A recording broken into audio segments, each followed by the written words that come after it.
Okay, so let's come out of edit mode into object mode, and we'll come out of isolation view so we can see the entire scene again.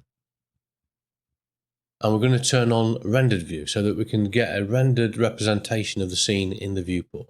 Now we can either click up here, or we can use the shortcut Z and then choose rendered. So at the moment it's looking really dark, and that's because we've got no light sort of hitting this section of the model. So let's just zoom out a bit. I'll grab this light and I'll move it. Let's go into top view. So we're moving it on the X and Y. And I'll move this over here.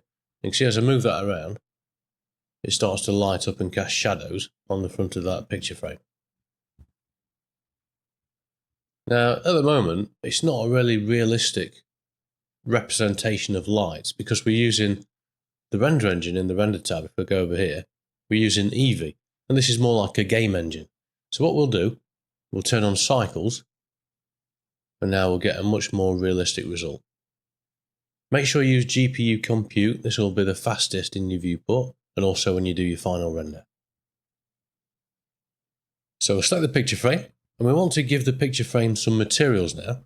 So in the properties, we'll click on this little material tab, and now we can add a new slot, and then we can assign this new slot a new material. So click new, and if we open up the shader editor instead of the timeline at the bottom, and then we'll expand this up a bit, we'll zoom out.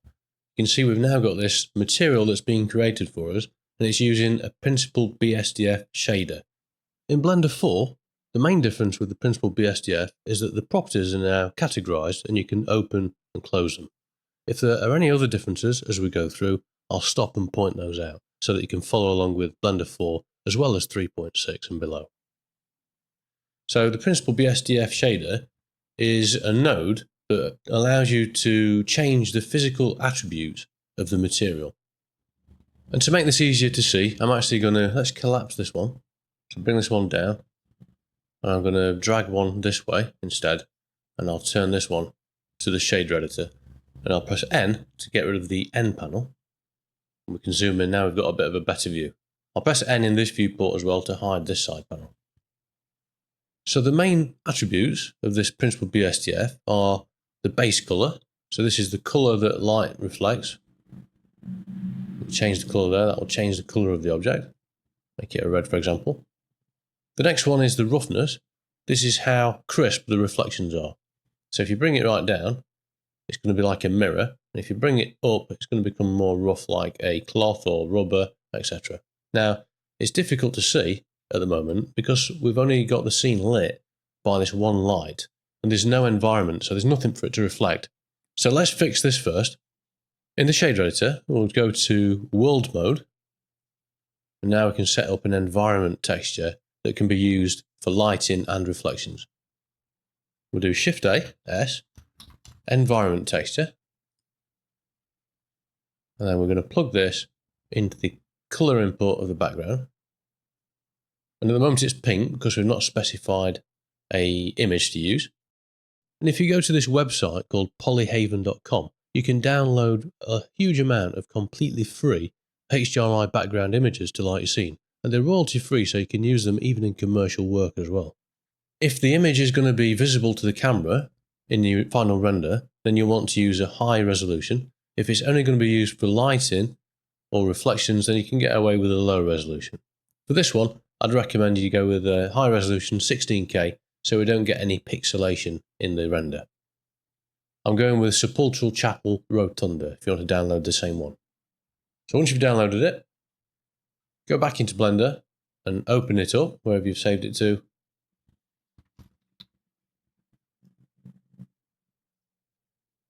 And it'll take a moment to load.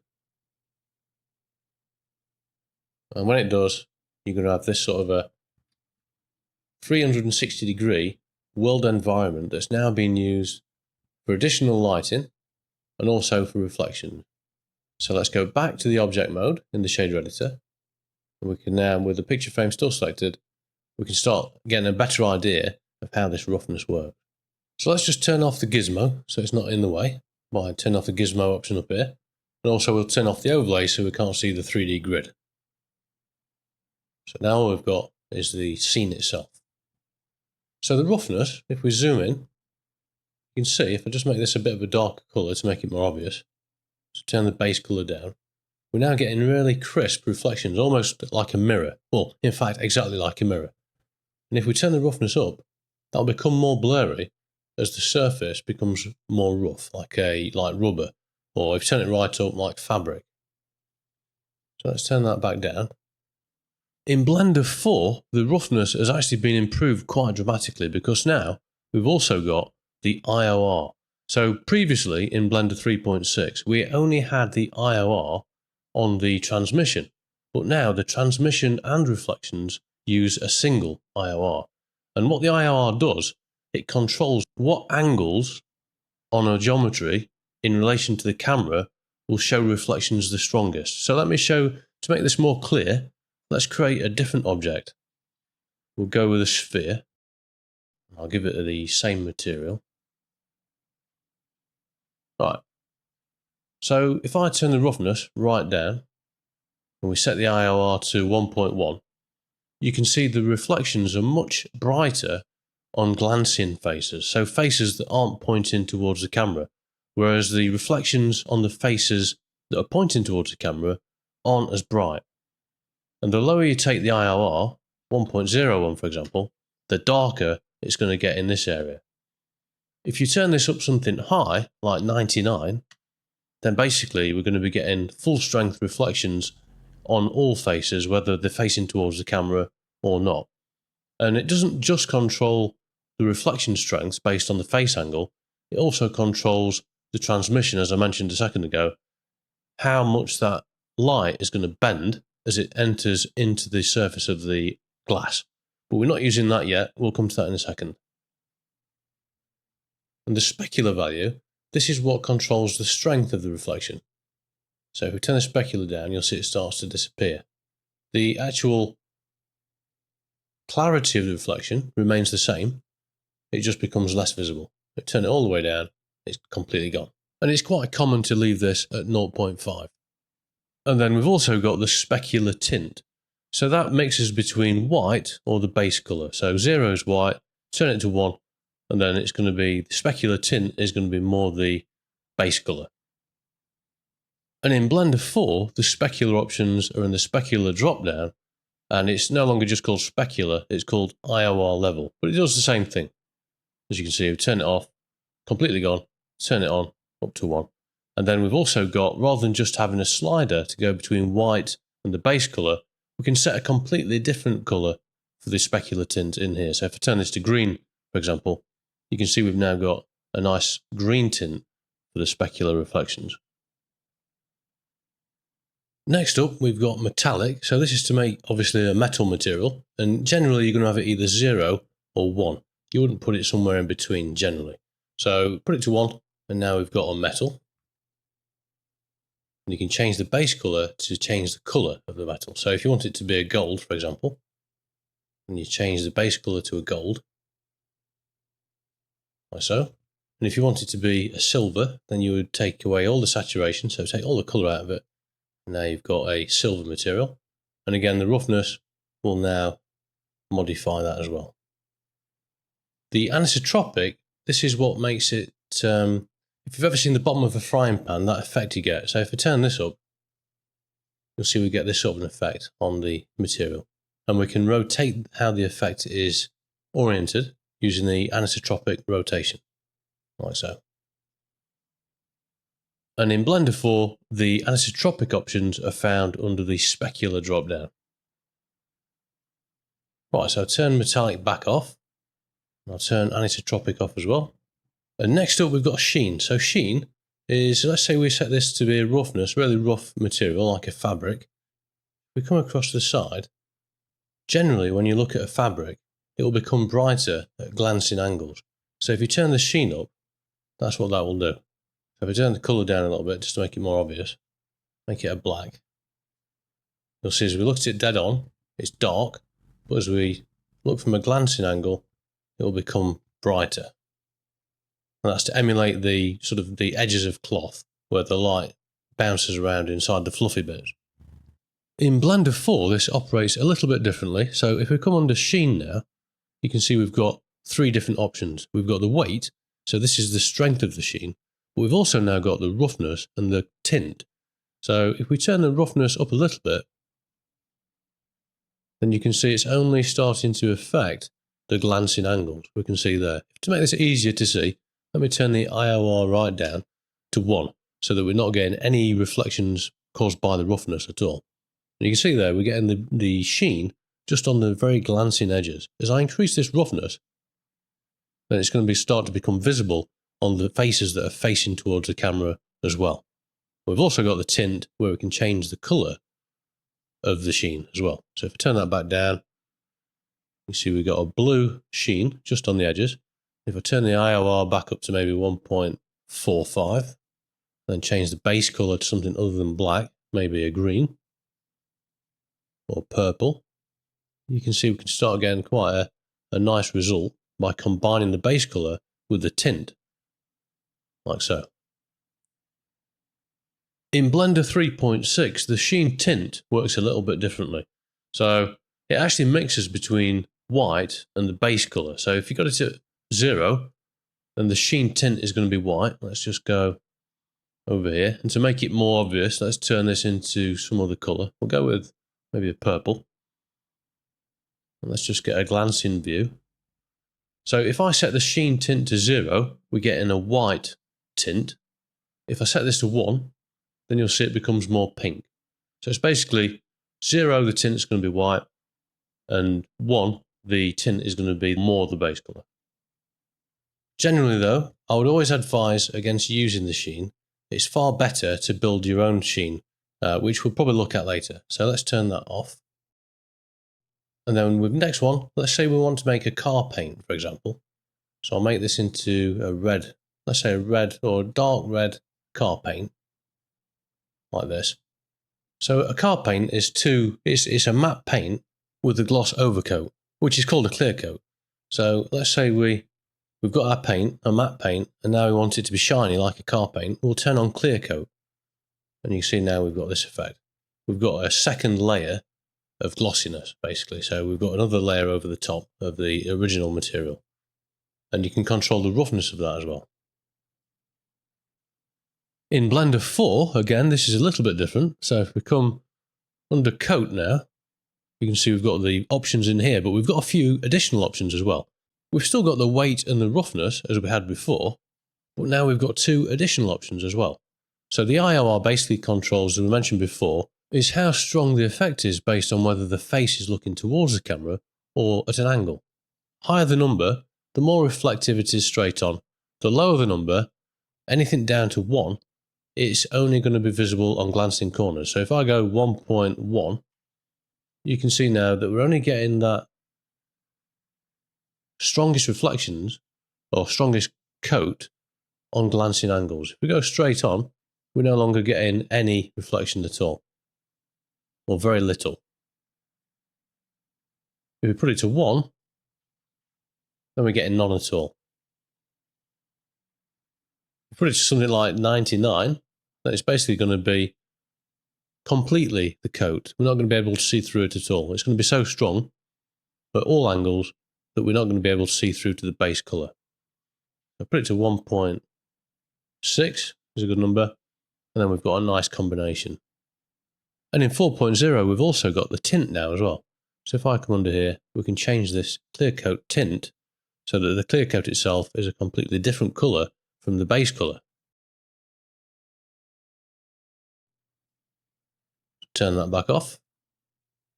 Underneath this, a commonly used one is transmission. So if you want to make a glass or water, something like that, then you would turn on transmission.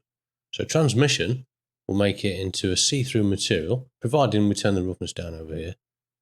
So now we can see through there, and it's using the index of refraction to bend the light. We can't see it at the moment, we're still only seeing the reflections, and that's because we've got the base colour quite dark. If I turn this up, we'll make it a bit less saturated, so let's bring it down a bit. We can actually see through the object, and we've got the reflections as well. And the index of refraction controls how distorted the light rays are when they pass through the object. So if we look at a bent area of this picture frame, we can no longer see what's directly behind the object because the light rays are being bent where the object is actually curved. And different materials have got different indexes of refraction. And you can find out what they are if you go to a website called pixelandpoly.com/IOR.html. And this will give you a list of all the index of refractions. So glass, for example, is 1.5, which is pretty much what we've got it on already, but we'll change it to 1.5 for a more accurate reconstruction of how the material would physically work. And if we look at another one, maybe water. So let's do a search for water. Is 1.333. It depends on the temperature, but we'll go with 1.333. So IOR 1.333. And now that's given us a different amount of light refraction. The light's not bending as much. The lower the value, the less the light's going to bend. So if I put this to sort of 1, we're going to get no refraction at all. It's just going to be a see-through object. Turn the clear coat up, and now you've got more of a plasticky see-through material. And you can even turn that clear coat above 1 by typing in the value. So I'll go with 5. Now we're getting really strong reflections on there. The roughness for the transmission controls how blurry the objects seen through the glass are. So if I turn the transmission roughness up, it's not going to make a huge amount of difference with this IOR, but if I put it back to a more realistic IOR for glass, 1.5, you'll see it's become very rough. And if I turn this down, it becomes more clear. So that's good for things like frosted glass. And we can still control, let's just turn the clear coat off now. We can control the roughness for the reflection separately. You'll notice we're still getting nice reflections, and I can control those with the roughness up here. In Blender 4, the transmission has been simplified quite a bit. So if we go to transmission now, you'll notice we've only got the one option. We no longer have the IOR and the roughness. So if we turn the weight up, we have to control the transmission roughness and IOR using the values at the top, which also control the roughness for the reflections. So if I change the roughness now down, we can see through. And if I change the IOR, we can get a different result for the glass. But the problem is, this is also going to be affecting the reflection. So let's say, for example, you want to have rough transmission. Let's set it to water or glass, 1.5. So you want the transmission to be rough, but then you want to get reflections that are strong and crisp, like a mirror. Now, we can't do that the same way we did in Blender 3.6 or below. What we need to do instead is use the coat. So we turn the coat up, and then we can control the roughness separately. And because we've now got the IOR in Blender 4, we can control the strength based on the face angle to the camera as well. So 1.1, we're not seeing as much, only at glancing angles. So it's a bit more powerful than Blender 4, and a little bit easier as well. Underneath this, we've got emission. So let's just turn transmission off for now. If we come out, I haven't applied a material to this yet. So let me make the base color for the picture frame red. Now, if I turn on emission, I first need to give it a color that's not black. Let's make the emission color, let's say, green. And we'll turn the strength up. This will actually turn the object into a light. So you can see it's now lighting up the other 3D geometry in the scene. Even though this has not got a material applied to it yet, this back part, it's still looking green because this is sort of illuminating it. And you can change the colour to whatever you want. It doesn't need to be the same as the base colour. And let's turn that back off. So we can either, to turn it off, we can set it to black in the colour, or we can turn the emission strength to 0. Next up, we've got the normal inputs. So this is basically, if you remember, we're using smooth normals in the data panel for the geometry, or the smooth by angles modifier in Blender 4.1 to give the impression that the surface is smoother than it actually is. And we can also further modify the normals at render time only without modifying the geometry, so that we can make the surface appear to be bumpy, so not completely flat. We can give it a texture. and we've got a separate input for the main normals. So this is for the, the main material. We've also got another one for the clear coat normals. And this is so, for example, if you were to have a wooden surface on this one, so that it's got a wooden grain sort of lumpiness to it, but then you want to put a clear coat on top of it that is completely flat, then you would leave the clear coat normal empty. Or if you wanted to put maybe brush strokes into it, so you've got the texture of brush strokes, then you can, just into the clear coat, then you can use the clear coat normal to add additional bump, just to that one part of the material. So let's have a look at an example of this in action. Now, you'll notice that these ones don't have a slider, so we need to plug something into it. And what we're going to plug into it is either an image texture or a procedural texture. The difference is, an image texture obviously is just a file like a JPEG, whereas a procedural texture is something we create ourselves using a node or multiple nodes. For example, Shift A, and I'll look for, under the textures, we've got a noise texture. And if we just zoom out, I'll put this here, I'll Control Shift click on this, and that will automatically connect it directly to the material output, so that the principal BSDF no longer has any influence on it. And now we can see this isolated, so we can more easily change the, get the look that we want. So it's procedural because it's built using the different parameters on the node, and we can change the way the material looks just by tweaking these settings we've got on here. Now, to plug this into the normal, and I'll Control Shift click the principal node again to reconnect that to the output. And then because the output socket, the factor on the noise texture, is different to the normal input socket, which is purple, that indicates it's a different format. We need to first convert the output of the noise texture so that it's compatible. So we need to convert this grayscale output from the factor into something that this socket can accept. So Shift A, S, we'll put down in fact, we'll go with the bump node for this one. We'll plug this one in to the normal, so it's the same color, and we'll plug the factor into the height. Now I'll reconnect this one back up, Control Shift click on it, and we've got this effect. And what's happening is, if we just look at this noise texture again on its own, Control Shift click, the black areas, the dark areas, are where there's going to be no bump, and the white areas are where it's going to be bumping out. And this node here is converting that height information into this that we can see now, and then it's going from there into here. It's given the impression, sort of a fake impression, that this surface is not flat. But if we look at it from the side, it's still completely flat. It's just an illusion based the render engine creates using the normals on top of the existing ones that we've got over here.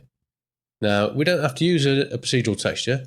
We could use an image texture instead. So let me bring up an image texture. And if we isolate this texture that I've just brought in, we'll see it's the same principle. We're basically going to be using dark and white areas to indicate which areas should be raised on the material. So let's plug this one into the height instead. We'll reconnect the principle back up to the material output. There we go. So this particular texture map isn't producing a great result, and I'll show you why. If we go back into the image, I'll isolate this one again. The dark areas on the front of the brick are the same level of darkness as the bits that are supposed to be more inset. So basically it's making the brick look way too rough. These should be much lighter on the surface so that they don't go as deep. The next option we've got is a normal map. So let's bring the normal map in. Control Shift click on this one. And instead of being driven by black and white, it's now driven by RGB values. And we need to make sure we change the color space for this into non-color to indicate it's data rather than color. And then we need to convert it again so that it'll fit into this normal socket. So Shift A, S, and we'll use a normal map. So this will convert a normal texture into a normal map vector that we can plug in here. We'll plug the color into the color there, and then we'll plug the normal into the normal over here. And we'll reconnect this, and there we go. So we're getting a similar sort of thing, but it's just using a different method of storage in the image file. And quite often, the normal maps might produce a better result. So let's delete these. And the next one underneath is the tangent. Now the tangent is only used if you've got anisotropic turned on. So let me just show you what it does. Turn it back to a metallic material, make it a little bit rough. We'll turn on anisotropic. And at the moment, we've got this sort of an effect. I can rotate it using this rotation. But if you want to change the way that works, we can give it a different way of calculating. So Shift-A, S, we'll put down a tangent node. And then if we plug this in, we've now got the option to change which axis this is calculated from. So if I change it from Z to Y, then we're going to get this sort of effect. Or if we do it for X, we're going to be going across. And we can change it also from radial to UV map. And UV map is something we're going to cover shortly. And then you would set it in there. All right, so to get rid of that one, turn the metallic back off and turn anisotropic down to 0. So we're back where we were before. Next up, we've got subsurface scattering. So subsurface scattering is to emulate things like skin, candle wax, marble, anything where the light enters into the object and bounces around basically. For example, if you were to stand in front of a light, if you've got a light behind your head, if somebody was to look at your ear from the front, you would get a red glow. So that's what subsurface scattering does. In Blender 3, it's laid out a little bit differently than it is in Blender 4, but the principles are the same. So I'm going to explain it firstly with Blender 3.6.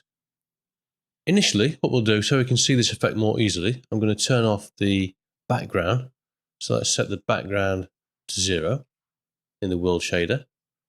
And now in the 3D viewport, I'm just going to move this light so that it's behind the picture frame. So bring it over there. I'm going to side view, bring it down. All right. So if I turn on subsurface scattering now, let's just make the base color, let's make it completely black. So turn up the subsurface, and as I turn it up, you can see we're starting to get the effect coming through. Now, the reason it's red is because the red rays are traveling further than the green and the blue rays, and this is controlled in the subsurface radius. So this is basically how far the red, green, and blue rays can travel inside of the object before they die out. So the red is traveling furthest, and to make it a little bit more obvious, let's turn the green to 0. So this one doesn't travel through the object at all. And now we're just left with red and blue. And if I just turn the blue down a little bit, maybe 0.0, we can see that the blue is visible on this thin part of the picture frame, but on the thicker part, the blue it's died out before it gets to the other side. So we're only seeing red on this side. And again, this is because the red ray in the subsurface radius can go further. If I was to turn the blue one up a little bit, then that will start coming through all the way through as well. The subsurface color, this is just to control which rays can come through the object. So if I've got this set so that the red one is going the furthest, I can then make this subsurface color blue, and now no red can come through at all. So it's similar to if you've got a pair of blue glasses, only blue light can come through. You'll only see blue light through blue glasses. The red and the green channels are going to be absorbed immediately when they hit the material surface.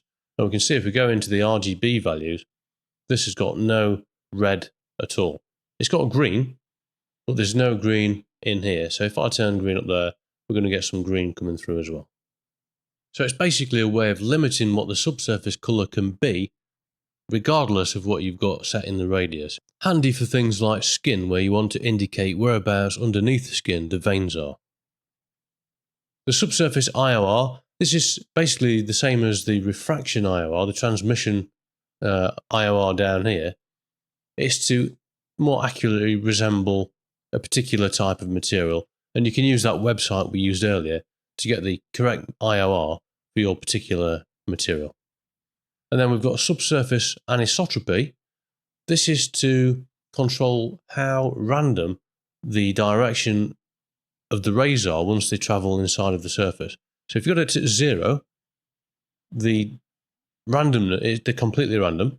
If you put it to 1, then they're more likely to travel forwards the way they came in, with less random sort of scattering around. Now we've also got different modes. So we've got crust and burley. This is an older way of doing it, and it can render a little bit faster, but the results are probably not going to be quite as good. We've got random walk, fixed radius. So this is good for things like pottery and things like that. And then we've also got random walk. So random walk, this is better for things like skin, because what will happen is it will modify the subsurface radius based on the subsurface colour. So it will give a bit of a better result for things like skin. So in Blender 4, it's practically identical. All of the properties we've got will do the same thing, but we've got a few extra properties, and we've got one missing as well. So let's just have a quick look. I'll turn it on, and you'll see under the subsurface method now, we've got crust and burley still, but what was called random walk fixed before is now just called random walk, and what was called random walk before is now called random walk skin, just to make it a little bit more obvious what it's best suited for. On the standard random walk, we've no longer got IOR, we've only now got that on the random walk skin. And we've also got this additional option called scale. So this is really handy. It means that it tells you exactly what 1 is equal to in the radius. So a value of 1 in here is going to be equal to 1 meter. So this is basically a multiplier for what you've got in there.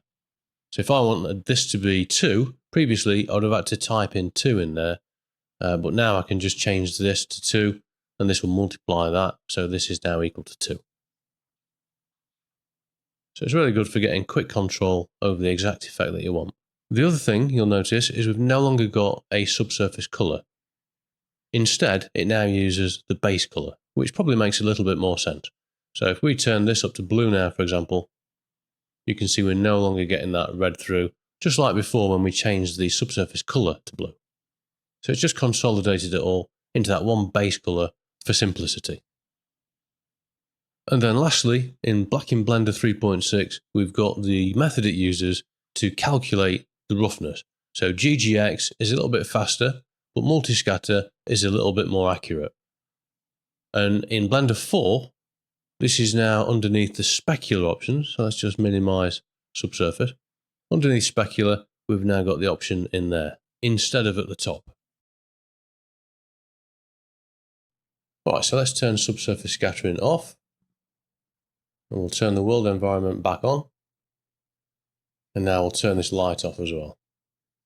And I'll turn it off in the outliner in both the viewport, that's the eyeball, and the final render. So this is the camera. And let's just have a quick look at the other 2 options we've got inside of the shader. So let's go into the object again. I'm going to create a new object for these 2. So for the volume, this is if you want to create like a explosion or a maybe a cloud or some smoke, something like that. Now, let's create a new object. Shift A, mesh, and then I'm going to create a torus. Right. We can turn this into a smoke emitter. So let's go into Object, making sure the torus is still selected. We'll go to Quick Effects, and we'll say Quick Smoke. And now you see this donut is emitting smoke. And if you don't see any smoke on your torus, just press Shift left arrow to go back to frame 1, and then you should see the smoke appear. So make sure your overlays are still turned on. We'll see we've got the container. This is where the smoke simulation gets calculated inside of. And then we've got the emitter. And we can look at the settings for this inside of the physics. But this is beside the point. All I'm going to do is change it from smoke to fire and smoke. And if we now click on the container, so the smoke domain, which controls the quality of the simulation. If I press play, we'll get a simulation.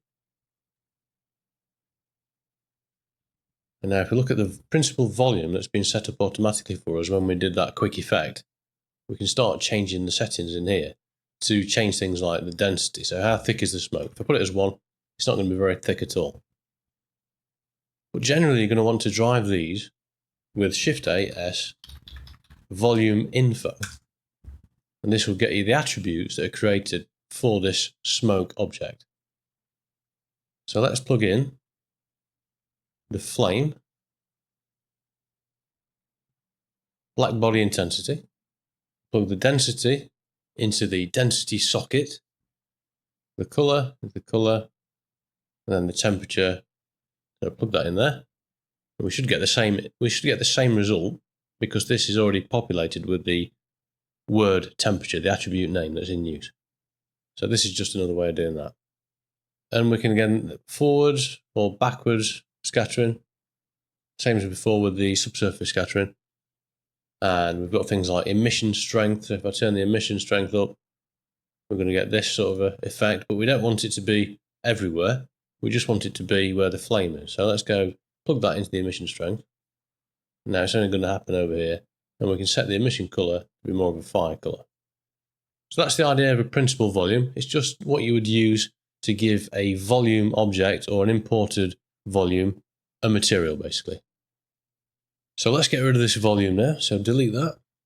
And we'll delete the donut as well. And then the last thing I want to look at is, and this is incredibly cool, is the displacement option.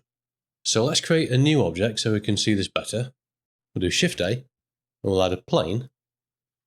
We'll move it across a little bit, and I'll scale that up. And again, because I've scaled it, very importantly, I need to make sure I reset the scale to 1 by Control A and then scale. If you don't do that, then anything you do in edit mode, like beveling and things like that, won't work properly. So always make sure this is set back to 1 once you've got the scale that you want. Right, so hide the end panel, and I'm going to assign a new material to this. So I'm going to go over here in the shader editor, I'm going to say new material. And I'll make it a nice, let's go with a bluish colour. Right. Similar to the bump map, we can use a displacement instead, or as well as. And what this does is, if I do Shift A, S, and I'll put down a noise texture again, so a procedural texture.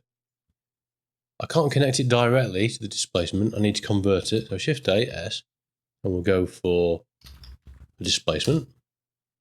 And this can also be found in the vector menu under displacement. And we'll plug this in to the displacement socket, and now connect the factor to the height. So just the same as with the bump map. Now, what you'll see is happening is we're only getting a bump map. We're not getting any displacement. So what we need to do is go into the material settings on the right hand side, down to the bottom, and then under settings, we can choose what sort of displacement we want. And at the moment, that's set to bump only. So if we change this to displacement only, or displacement and bump, then we're actually going to get a different result. Now, at the moment, we're not seeing anything happen at all. And this is because there's insufficient geometry for this to work, because this will actually modify the geometry at render time. So we need to give it more geometry, basically. So go into edit mode. I'm going to right click, and I'll say subdivide. And I'll repeat that using Shift R until I've got plenty of subdivisions. So maybe about there. Come back out, and we'll turn up the scale a little bit. You can see now we're actually getting a result. Let's turn down the roughness so I can see that better. Maybe make it a bit of a lighter colour. Something like that. So this has modified the geometry, but it's only done it at render time. If I go back to solid view in the viewport, you can see it's actually still a plane.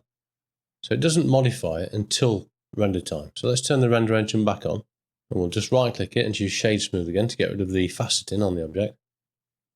And now we're getting that sort of result. So that's really cool. But the problem with this technique is, if you're doing a massive landscape, for example, you can't subdivide like a kilometre's worth of landscape enough resolution that you get a decent quality when you're close to the camera. It's just going to use so much memory, and it will take a long time to render as well. So there is an alternative way of doing this. So I'm just going to Shift A, and I'll create a new plane. I'll move this one over here. I'll scale it up again to a similar size. And then we'll give it a material. So we'll go across here, and instead of creating a new one, we'll use the existing material that we've already used on this one. So I'll choose that from the drop down. Now, you'll notice that when I did that, Next to the material name, we got a number 2. And this indicates that 2 objects in the scene are using this same material. Now, if I want to modify this material just on this object without affecting this one, I need to make this a unique material. So to do that, you just click on the number 2, and you'll see the number disappears, and that indicates it's only being used now by this one object. So we can change the colour, etc., and it will have no impact on this one. So this time we're going to use a different technique. We're actually going to use a modifier. So let's come across to the modifiers tab. And we'll turn on subdivision surface, which is basically going to do the same thing as we did in edit mode. And if we turn up the levels, this will increase the number of subdivisions that are made, just like when we press Shift R in the edit mode. So I'll make this 6. And you've got to be careful as well that you change it on the render time as well to match, otherwise you're going to get different results in your final render. And the problem here is it's much higher than we've got on the original material, even though they're both using the same scale. And this is because I forgot, when I scaled this plane up here, I didn't apply the scale. So this is a perfect example of why it's important to do that. So Control A, apply the scale, and now it's going to work properly. And I'll just hide the end panel again. Now this is great, but we've not solved the problem that we had before. This is going to be adapting, this is going to subdivide the mesh uniformly across the entire mesh. So if you've got a huge mesh again, like a landscape, this is not going to work. It's just going to use too much memory and take too long to render. But luckily, there's a way around this. If we go to the render settings and make sure we've got experimental turned on, and then go down back to the modifier, we've got this option here, which is adaptive subdivision. So let's just make sure before we turn this on that we turn off all subdivision in the viewport. So I'm going to set this to 0 for both. And you can select multiple, by the way, by just holding your mouse down and dragging to the next one. And then you can change the value of 2 at once. What we can do now is turn on adaptive subdivision. So this means it will subdivide more closer to the camera, because it's going to base the subdivisions on how many pixels that area of the geometry covers. So when you're close to the camera, like this area is going to be covering more pixels than this area there, obviously. So if I turn on adaptive subdivision now, and we look close to the camera, this area is going to be more subdivided than the area at the back. So we can see here, this is really nice and smooth where it was close to the camera. But if we go to the back, this is becoming quite low resolution, which is great. It means we're only going to be using memory where we need it, close to the camera, because from a distance, that still looks fine. You can't tell. And then we can start modifying this now in real time with the noise texture, with the procedural details we've got. So for example, if I turn it up like that, maybe give it a bit more detail, increase the roughness, maybe not quite that much. But you get the idea. You can have really fine control over your environment. And if, for example, we do something quite cool with the material, like maybe turn on subsurface scattering, maybe make this a bit of a darker colour, we're getting this sort of an effect. And just if we check where the light is, so the light's over there.